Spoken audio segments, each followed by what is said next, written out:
இல்லா சேரும் நீ விட்டு போற தூரம் எல்லாம் தீயாகும் உள்ளுக்குள்ள கண்ணீரோட போராட்டம் ஆறாத நினைப்ப என்ன கொல்லட்டும் நீ நெஞ்சின் ஓரத்தில் வலிக்கின்ற பாதியோ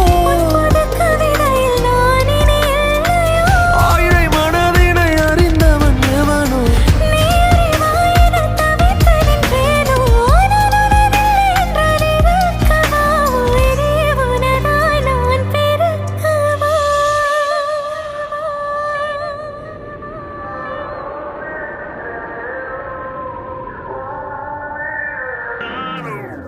உன் கண்ணோரம் விழுந்த